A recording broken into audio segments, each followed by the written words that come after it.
Good morning, it's the 10th of February and boy has Mother Nature thrown some weather at us this month. We've had days that it's been quite warm and actually been enjoyable to be out in, and we've had days where we've had snow, and today for instance we've had all the weathers. So at the moment it's currently 2 degrees but very sunny, and we've had snow today and we woke up to ice and frost. So like I say, all kinds of weather this month. I'm in the greenhouse, I'm just checking in on the seedlings. Not much progression at the moment, probably due to the cold weather. However, this greenhouse is heated. It's heated by an oil-filled radiator in the evening, and during the day a paraffin heater. So here we have Cosmos teacups. This was a gift from a friend. I've got 3 trays of those. Underneath we have got the native primula in these, and I'm also trying them in the little tea bag of compost here. We'll see how they progress. The Agapanthuses are overwintering really well. Not so good the fuchsia, but we'll see how that gets on. The peonies, these peonies were 2 plants for, I think that was £7 in B&Q, and we've got Carl Rosenfield, and we have got, what else did we have? Oh, we had another one, and Sarah Bernhardt. They are doing really well. I'm really pleased with those. I won't pop them on just yet. I'm going to leave them to really mature out. At the back here we have some geums. They are overwintering, and some geraniums, a parsley. Going up into the delphiniums. The delphiniums, these are ones that didn't get planted last year, and so I'm hoping that they will overwinter well. We've got a white daisy. That's all it was given to me as. There's a few of the seedlings are starting to sprout in there. Nothing from the honesty yet. Coming across the lobelia. You have to look very closely, but yes, they are coming through. Now, amaranthus, I don't know if you can see those. The amaranthus are really doing well. Another lobelia. This is lobelia sapphire. These are going to probably be used in the wishing well. Right, the tomatoes. I nearly said tomatoes. Tomatoes. They went in. They've been kept at an even temperature. Hopefully I've written clearly what they are. And then we've got some courgettes at the end. Nothing through yet. Now the thing is with courgettes, pumpkins and my loofahs is you plant the seeds on their side, and this is meant to help them sprout a bit better. You can just about see that there. And then in the front I've got some poppies that I bought from my previous house. Over here we have got Swiss chards. Now these Brussels sprouts are purple. Bear with, and we'll see what they look like. We've got cucumbers and baby cucumbers at the back there as well. Again, these are a no-show, but they are in. We have catmint. This was an offer in B&Q, 50p for a pack of seeds. There's quite a few of their seeds that went out of date at the end of the year, so we're going to try those. The mullein. So mullein is used for respiratory diseases.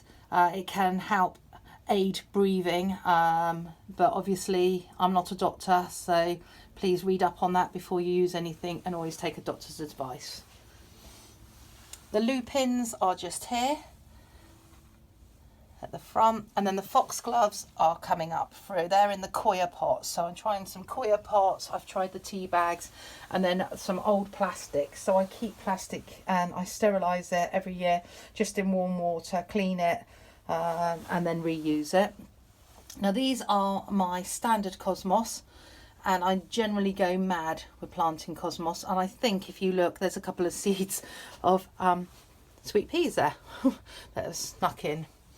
These lettuces I grow for my chickens. They're not for me. I just keep taking the leaves off and giving them a bit of green, not too much because they don't like it. It gives them an upset tummy. And at the back we've got the sweet peas. They've had their first pinch out, And I've given the pinchings out to the chickens and they enjoyed them. And this was the second sowing here, so they haven't had a pinching out yet.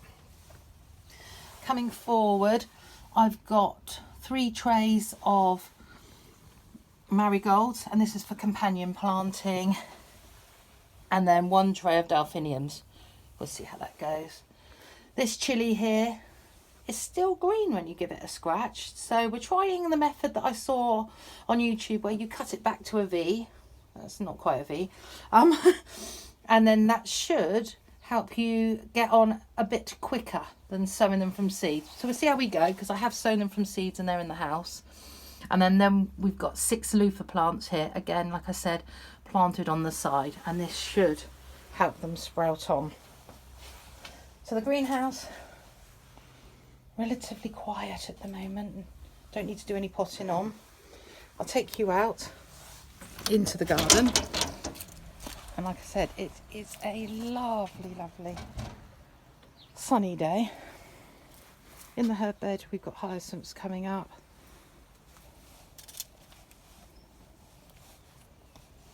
This at the back here, this is nerines. Nerines, these came from Exbury Gardens in the New Forest, and they are absolutely stunning, and they're a later flower. And coming through what will be my mint beds. To the wishing well, which has now been cleared of the mealworms, but there is normally mealworms there for the robin. The rose and peony bed, this has got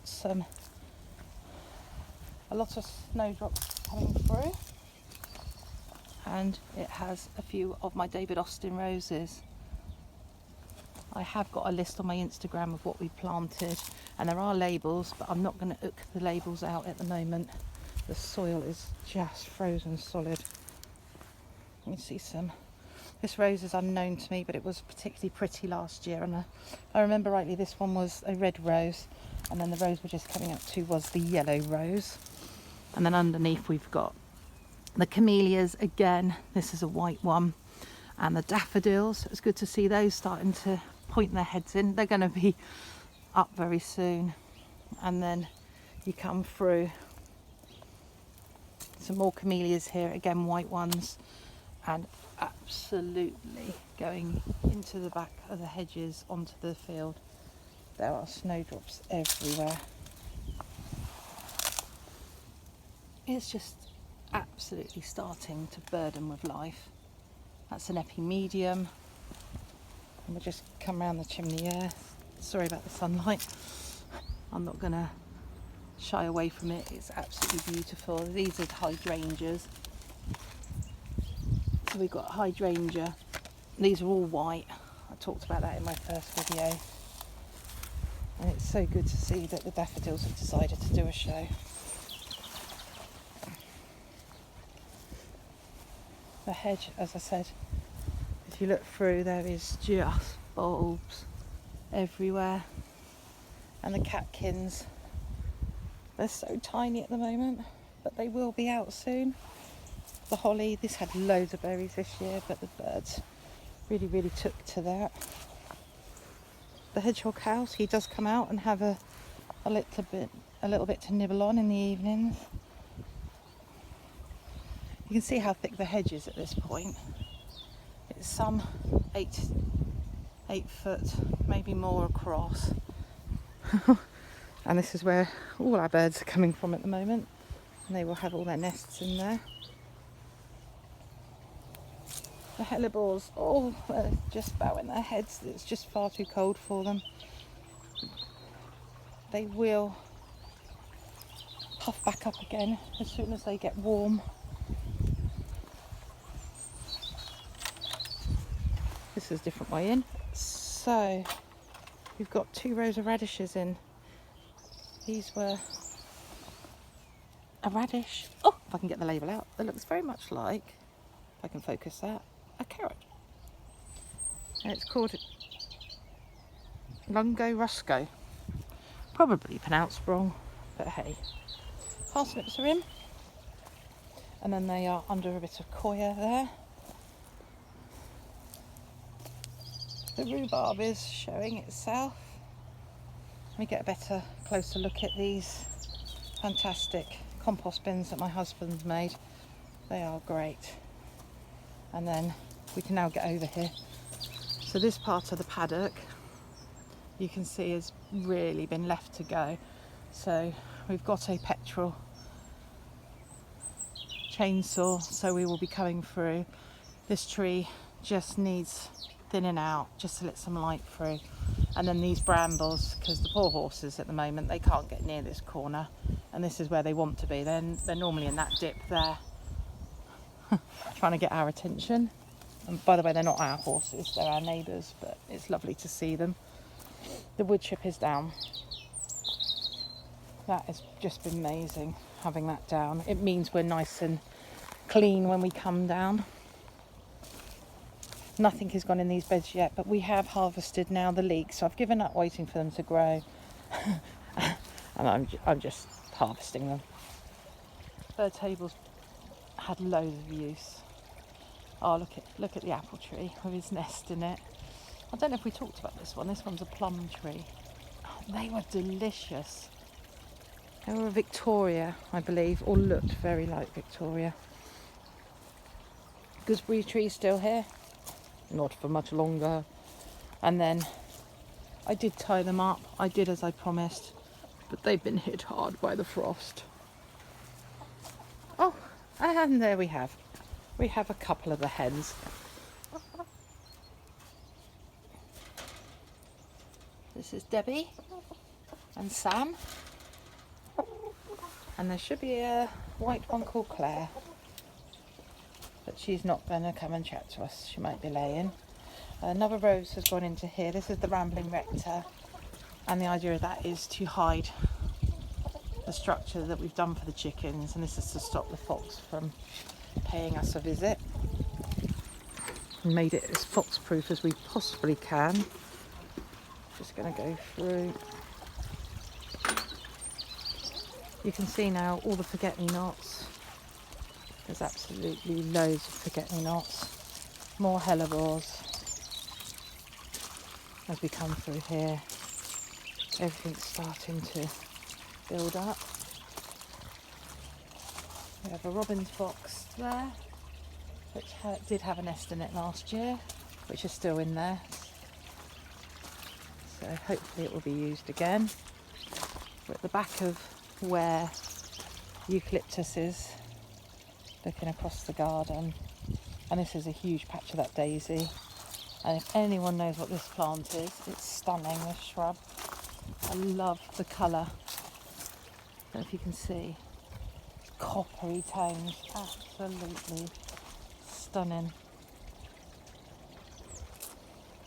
Up to the 2 oak trees. And then if we look at the thatch, you can see we've taken on a bit more squirrel damage. The thatch is going to come and do another patch repair. You can see it just there. He's going in and out of that. Now, this thatch is really, really thick. I'll try and show you in a minute. We'll go down and have a closer look. So the squirrels only managed to get into one layer. You can see now. So this makes this cottage unique in the forest still, is just how thick it is, this thatch. Very, very protective. And it's part of the thatch's listing status that we cannot change the reeds on this thatch or the straw on this thatch, or change the style of it, which is great. It means it's protected. Oh, doesn't it just look beautiful against the blue sky? Oh, it's just welcome to feel the sun. Like I said, it's 2 degrees, but just to feel the sun is incredible.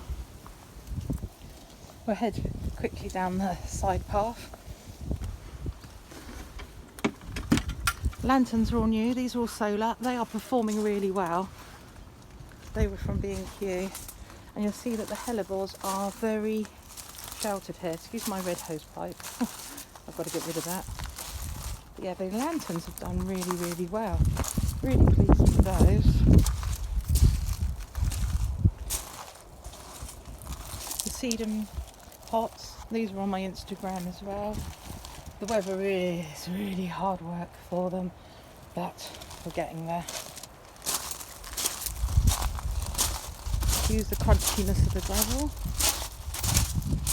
The brook has totally frozen up. I can show you this now. So the brook comes, oh my god, it's so messy. Comes through the back here, through the hedge, and joins in at the back of the hedge there, and then travels to the front.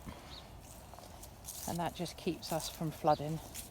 So very important. My heart does go out to people in the country that have experienced flooding again this year. Just heartbreaking. I just can't imagine, and I don't want to imagine what it must be like to deal with it. And this comes close, but luckily the ditch and the brook take it away. Just the amount of daffodils, it's because it's our first spring here, it's every day feels like an adventure. Look at this rhododendron. What are your guesses? Pink or purple? I really don't know. I wasn't here. The brook carries on behind here. So you can see my husband's been busy with his, we're halfway through building these. And then it goes off to the farm and then down the front here.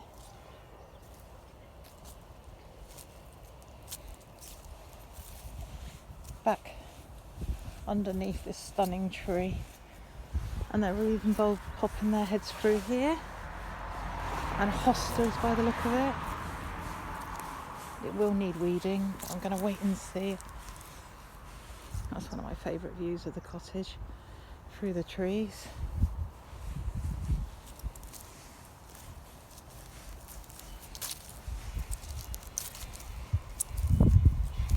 So this I planted when I first got here. This is a star jasmine, and it's just going to provide a bit of screening here from the road. This little tree has done so well. It's a little prunus. This was a half-price tree from the garden centre. That's been in flower, pink. Right, these borders, they've had a top mulch, and I put some primulas into them. Other than that, not touch them. And some bibinia here. Now this border ended here, and this is where we've continued. So primulas still to go in, taking you round the front. And in here we're going to mostly have roses, and then underplanted with perennials. I've got a magnolia here that I paid the princely sum of £5 for from a sale. There's 2 of them. This beautiful rose was a present from Sue and Ian Bottomley, great friends of mine. Absolutely stunning rose last year, and it's doing really, really well here. I painted the obelisks. They were steel, and I painted them black so they disappear a little bit. Some more camellias, and I've got to come out and put some frost protection on those. Another one of the bargain basement magnolias, and I think, if I'm reading it right, it was from Dobbies, and it was originally £29.99, so for £5 I'm really pleased with that. One of my Christmas trees that were at the front door. We just crossed the crunchy gravel, and we are at the roundabout. This hawthorn is so magical, just the shape of it. It's so pretty, and it looks stunning with fairy lights on it. So under here, where's anyone's guess? There's all sorts coming up. I can see some poached eggplants, forget-me-nots, shrimp plants. There are daylilies, there are crocuses. My 50th birthday present from my mum and dad, which is looks like my dad asleep under the tree. I can't remember what some of these plants are. We've got lavenders. They're not doing well. It's a bit boggy for lavenders. We'll see how they go. All the blue crocuses.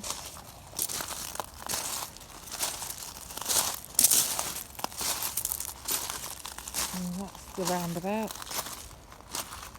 Looking towards the front door.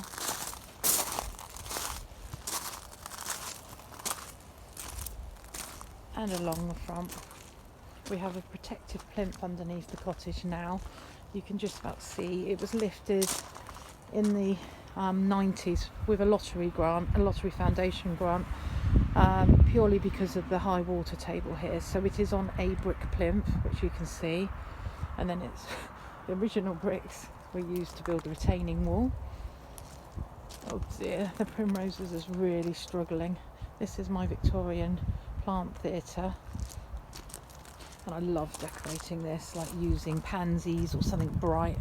These poor guys, as soon as the cold's gone, I'll be able to get them some water and hopefully they will survive. Pumpkins left over for Christmas.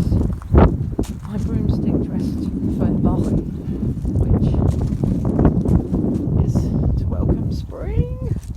She says there's absolutely bitter wind. These are all Narcissa coming through here.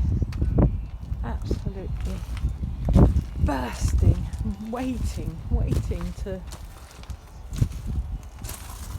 shine at their best, and then back to the gate. So if you joined me on part 1 of the garden tour, thank you for coming back. Hopefully this one's a bit louder and you can hear. I will try and do at least one a month. It's been 2 this month because I didn't cover the front garden due to the cold weather last time. It's bitter. I'm going to grab my cup of tea, which is in the greenhouse. So if you're new here, welcome to my garden, and what hopefully will be a journey to a cottage garden.